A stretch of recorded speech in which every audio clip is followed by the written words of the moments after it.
Raut wajah kami begitu tegang dan mencekam.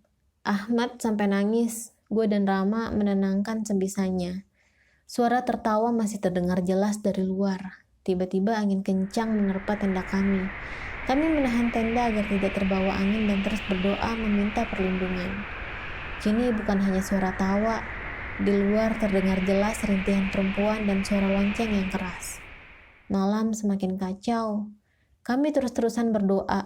Waktu terasa berjalan begitu lambat. 1 jam kemudian, sekitar jam 3, gangguan tersebut tiba-tiba hilang. Dengan redanya angin kencang, kami akhirnya bisa tenang, tapi belum berani untuk mengecek keluar tenda. Masih setengah ketakutan. Di dalam tenda, kami mulai mengobrol dan mencoba menenangkan pikiran. Huda bertanya-tanya, ada apa dengan tenda kami?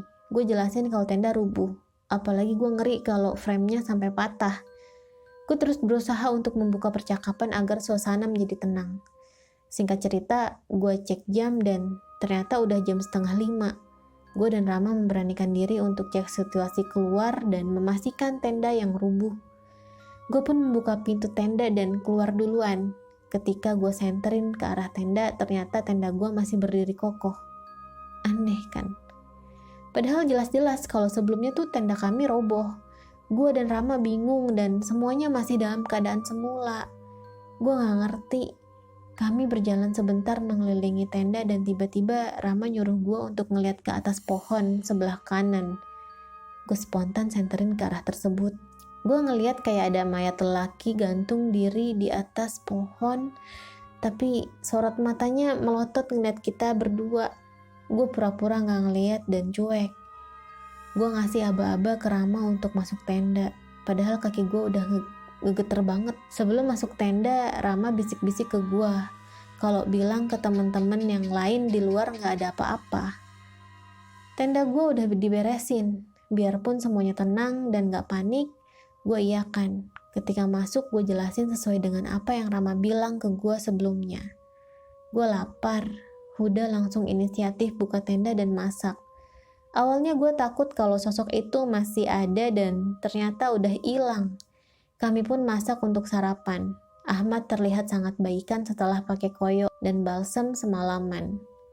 Katanya udah gak terlalu bengkak.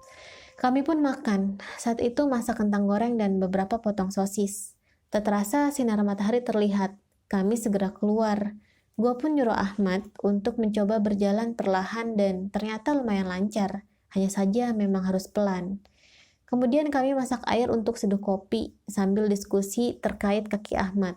Lanjut naik atau turun. Gue bertanya pada Ahmad, katanya udah gak kerasa sakit tapi mesti pelan jalannya. Gue masih ragu untuk meneruskan perjalanan karena takut terjadi hal yang lebih parah pada kaki Ahmad. Rama dan Agi meyakinkan gue untuk terus melanjutkan perjalanan. Fajri pun sepakat dengan syarat ketika jalan tidak terpisah dan terus beriringan. Ahmad pun terus berkata kalau dia masih bisa dan kuat untuk berjalan. Akhirnya, gue pun mengiyakan. Ya, semoga lancar. Sekitar jam 7 pagi, kami bebersih sampah logistik, berkemas dan membereskan tenda. Setelah semuanya beres, kami pun memulai perjalanan di hari kedua. Dengan target naik ke Puncak Gede dan langsung turun ke jalur Cibodas untuk mendirikan tenda saat malam kedua di pos Kandang Badak. Kami mulai berjalan. Gue masih paling belakang dan Rama di depan kita jalan perlahan. Ahmad sesekali meminta untuk break karena kakinya masih sedikit terasa sakit. Kami pun mengiyakan agar ia bisa terus berjalan. 1 jam kemudian, kami pun sampai di Simpang Maleber.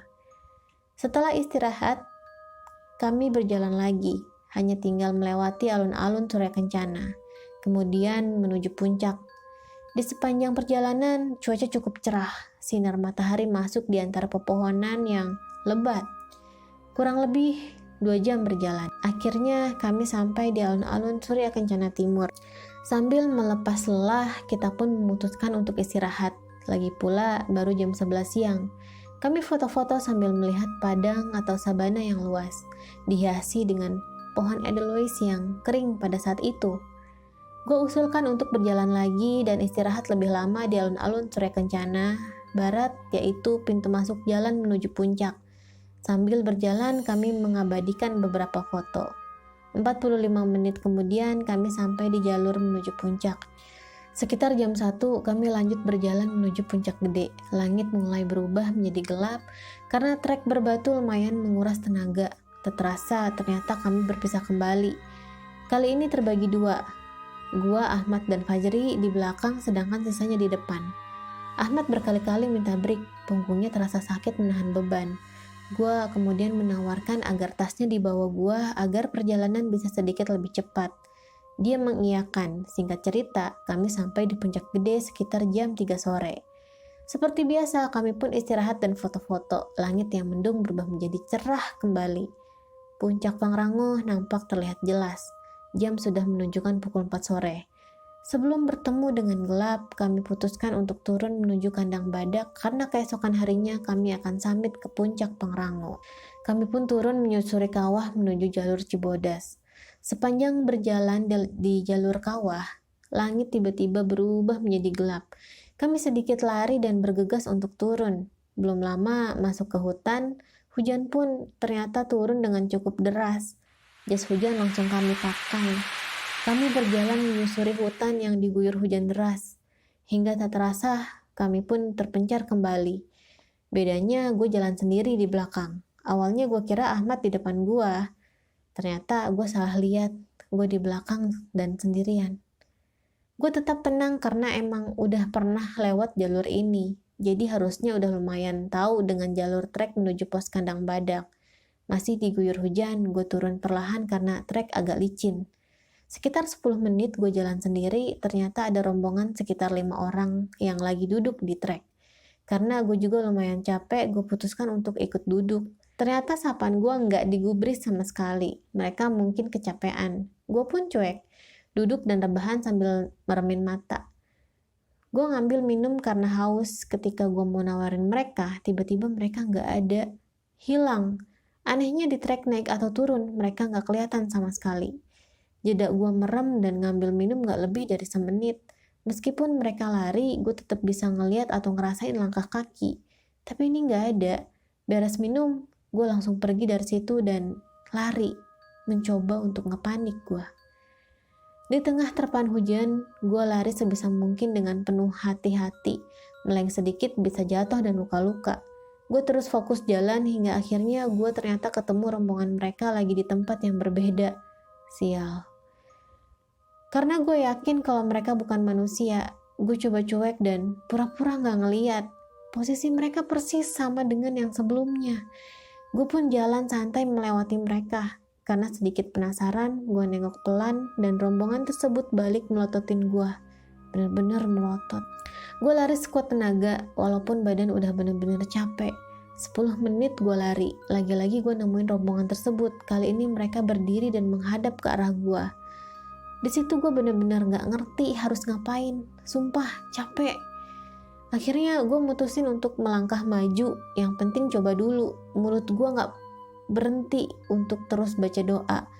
Hati deg-degan gak karuan. Badan udah lemes, bingung mau ngapain. Gue coba maju selangkah demi selangkah. Ketika gue hampir mendekati rombongan tersebut, mereka seketika hilang. Akhirnya lega banget, gue langsung lari, gaspol, gak peduli licin. Yang penting cepet ketemu teman-teman. Hingga selang setengah jam kemudian, gue ketemu Rama dan Ahmad. Gue seneng bukan main, gue minta istirahat karena bukan badan doang yang capek, hati juga. Mereka berdua cuma bertanya-tanya ada apa dan kenapa gue di belakang. Padahal mereka berdua ngeliat gue itu di depan mereka. Lalu yang tadi siapa? Gue perlahan jelasin kalau pas hujan mulai deres, gue terpisah. Sedangkan penjelasan dari mereka kalau gue ada di depan mereka persis. Ya udah, karena saat itu udah hampir gelap, kami mulai pakai headlamp. Tak berselang lama kami bertemu Agi, Fajri, dan Huda. Hujan mulai reda. Karena jarak pandang yang minim, kami berjalan berbaringan menuju pos kandang badak. 10 menit berselang, kami akhirnya sampai di Tanjakan Setan. Tanjakan ikonik di jalur Cibodas. Untuk turun pun terlihat susah, curam. Ditambah kondisi malam, nyiksa. Kami turun menggunakan webbing yang telah disediakan. Perlahan-lahan memastikan pijakan dan kami berhasil sampai ke bawah. Kami terus berjalan menyusuri gelapnya hutan, tak ada yang banyak bicara. Kami semua merasa lelah, hingga akhirnya keheningan tersebut pecah. Tiba-tiba dari arah hutan sebelah kanan terdengar jeritan bayi, disusul dengan suara merintih dari arah yang sama. Mendengar suara tersebut, kami saling berpegangan tangan. Doa terus diucapkan. Suara tersebut seperti mengikuti kemana arah langkah kami. 15 menit kemudian suara tersebut hilang dan kami sampai di percabangan Puncak Pangrango dan Puncak Gede. Akhirnya sebentar lagi sampai. 5 menit kemudian kami sampai di pos kandang badak.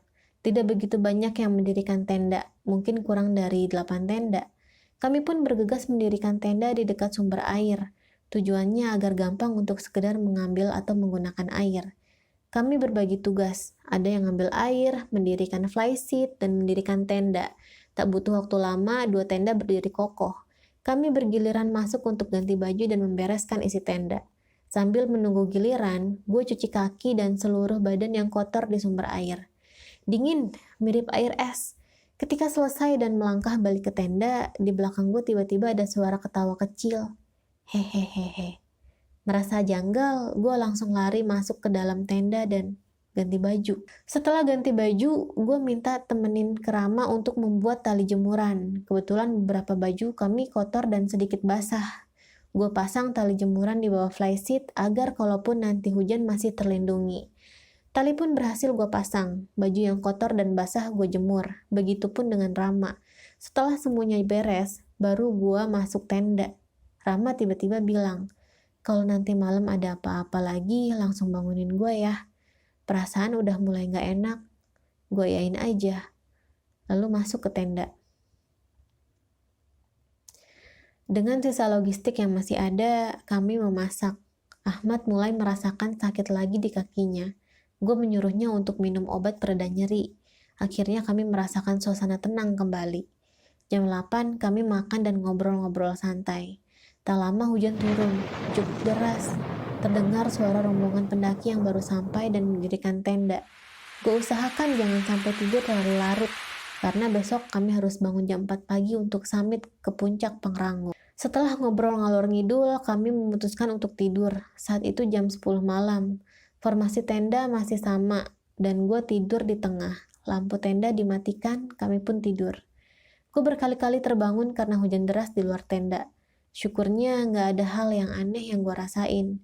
Gue tertidur lagi sekitar jam 2. Gue lagi-lagi terbangun karena haus. Gue duduk, minum, lalu tiduran, mencoba tidur. Ketika seperti hampir setengah tidur, tiba-tiba seluruh badan gue dingin bukan main. Disusul pusing yang berat. Gue coba tetap merem, hingga kemudian kaki gue serasa kram, gak bisa digerakin sama sekali. Digeser dikit aja sakitnya bukan main, rasanya seperti patah. Karena gak kuat, gue buka mata dan ternyata ada sosok perempuan duduk di atas kaki. Bener-bener ngedudukin kaki gue. Mulut terasa dilakban, gak bisa teriak sama sekali. Tangannya seperti meraba-raba tubuh gue, kukunya panjang. Wajahnya berlumuran darah, matanya melotot ke gue. Gue mencoba gerak-gerakin badan, gak bisa. Teman-teman gue yang lain masih tidur, gak keganggu sama sekali. Sosok tersebut masih duduk di atas kaki gue benar-benar ketakutan. Kaki serasa patah, sakit banget kalau digerakin. Gue cuma bisa merem melek berulang-ulang memastikan sosok tersebut masih ada atau enggak. Hingga akhirnya kaki gue tiba-tiba bisa digerakin seperti semula. Gue coba buka mata dikit-dikit dan ternyata sosok tersebut hilang. Sementara ini aman. Akhirnya gue coba merem lagi. Kaki udah mulai berasa normal, tapi gue bener-bener nyium bau kemenyan campur bau busuk di dekat kepala gue persis. Gue pun kembali sedikit panik tapi tetap berpikir positif. Gue pun memberanikan diri untuk mengecek apa yang ada di luar. Gue gak tega membangunkan teman-teman yang lain. Terlihat dari raut wajah mereka yang tampak kelelahan soalnya. Ketika gue membuka resleting pintu tenda, di kiri atau kanan tidak ada hal apapun yang mencurigakan. Bau tersebut pun hilang. Melihat nesting yang berantakan, gue pun sedikit keluar tenda untuk membereskannya. Saat sudah selesai dan ketika udah merangkak masuk, tiba-tiba bau tersebut tercium lagi persis di belakang gue, disertai dengan bisikan suara. Gue spontan balik badan, lalu tiba-tiba di depan muka gue ada sosok perempuan yang tadi duduk di atas kaki gue, hadap-hadapan muka. Gue teriak sekencang-kencangnya. Rama dan Fajri pun bangun. Gak tahu kenapa mereka berdua langsung meluk gue. Mereka nyuruh gue baca istighfar terus. Selepas itu, entah kenapa gue gak bisa ngomong apa-apa. Masuk ke tenda pun setengah digotong mereka. Gue disuruh minum. Gue cuma ketawa kecil ngeliat mereka berdua. Gue lihat jam, ternyata udah hampir jam 4. Huda dan Agi juga terbangun. Kami masak dan siap untuk summit. Kemudian Ahmad bangun. Kami bergiliran beberes dan siap-siap. Logistik, kompor, dan gas gue masukkan ke dalam tas. Setelah itu kami pun makan. Sekitar 4:30 kami pun bersiap berangkat summit. Beberapa rombongan pendaki lain ada yang sudah duluan, tapi kami nggak tahu mereka summit ke Pangrango atau Gede. Semuanya menggunakan senter atau headlamp. Trek kali ini dibilang cukup sulit, kurang lebih 4-5 jam baru sampai puncak. Gue memastikan keadaan kaki Ahmad, katanya oke, ya sudah, kami berjalan tipis beriringan. Gue tetap di belakang, 5 menit kemudian kami sampai di percabangan antara Puncak Gede dan Puncak Pangrango. Kami pun ambil kanan, trek lumayan landai dan belum terlalu curam. Suasana saat itu gelap. Belum sampai 10 menit dari percabangan, Ahmad tiba-tiba mengeluh kesakitan.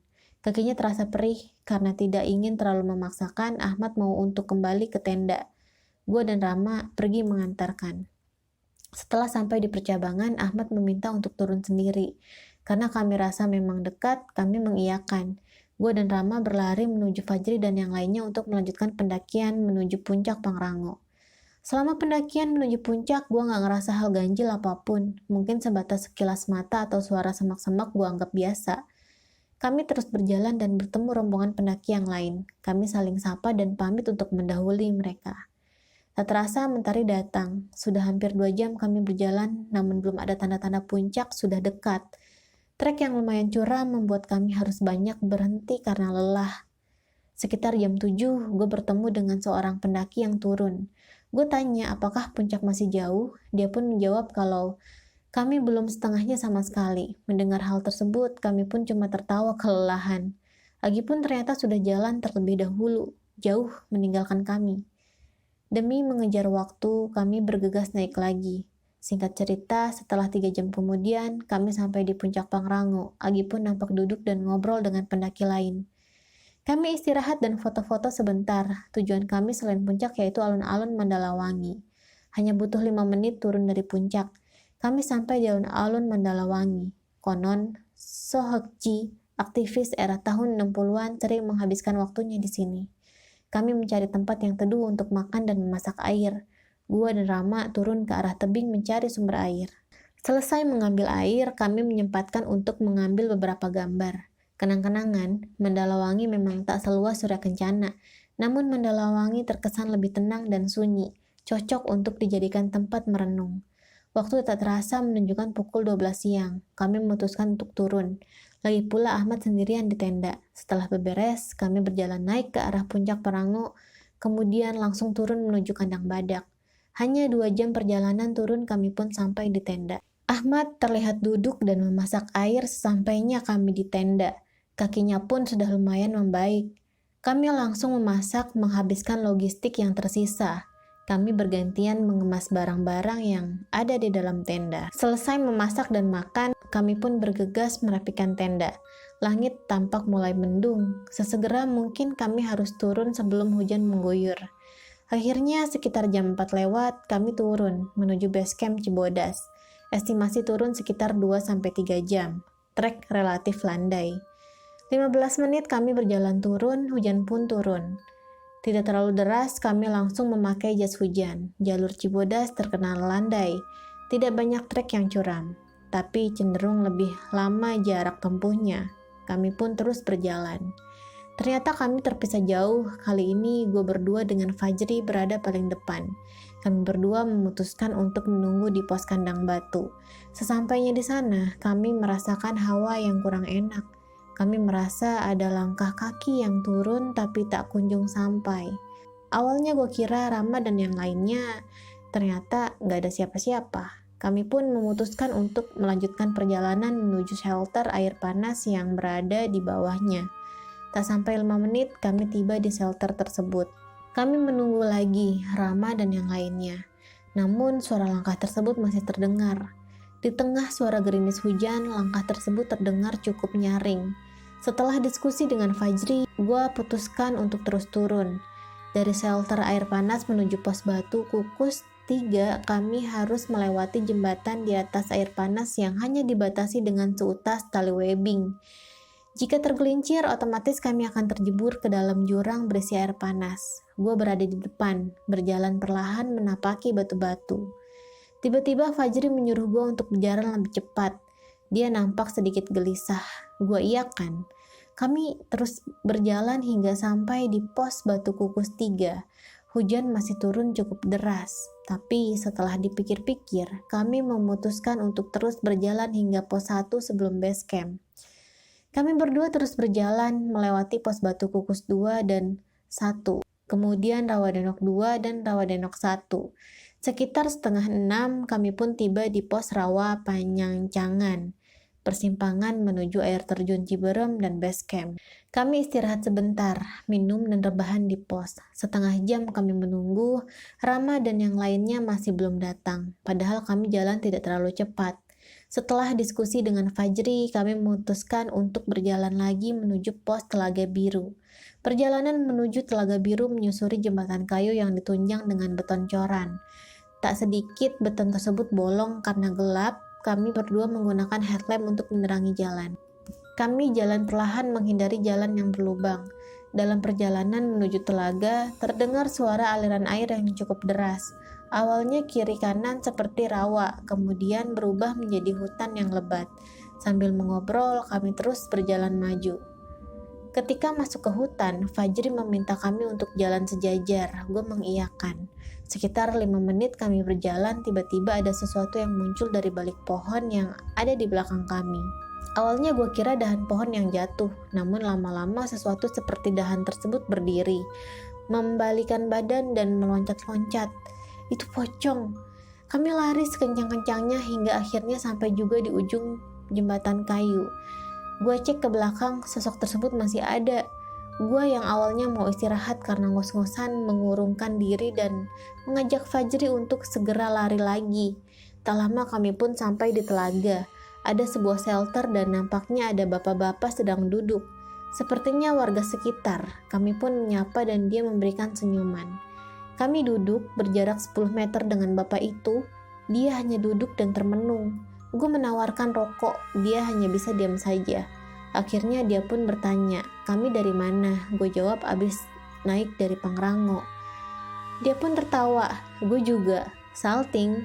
Lalu tiba-tiba dia nanya pertanyaan yang aneh. Kalian ketemu pocong gak di jembatan itu? Gue saling bertatap muka dengan Fajri. Gue jawab aja, enggak pak. Dia kemudian memastikan lagi, yakin? Gue pun menjawab, iya pak. Aman. Lalu bapak tersebut tertawa lagi. Kali ini sedikit keras. Gue ngerasa mulai ada yang nggak beres nih. Gue kodein Fajri untuk memakai kembali tasnya. Tiba-tiba bapak tersebut terdiam. Kemudian mata bapak tersebut berubah menjadi merah dan muncul bau busuk. Kami kaget, ancang-ancang lari. Bapak tersebut lalu teriak, yang kejar kalian di jembatan itu saya. Kami makin panik. Trek bebatuan yang lumayan basah kami terabas, tak jarang kami berdua jatuh. Gak peduli apa yang ada di belakang, kami terus berjalan dengan cepat. Kami berdua menguatkan satu sama lain. Setengah jam kemudian, akhirnya kami sampai di base camp. Rasanya lega banget. Kami istirahat di depan ruangan base camp. Raut wajah Fajri yang terlihat tegang, ya kini berubah agak sedikit tenang.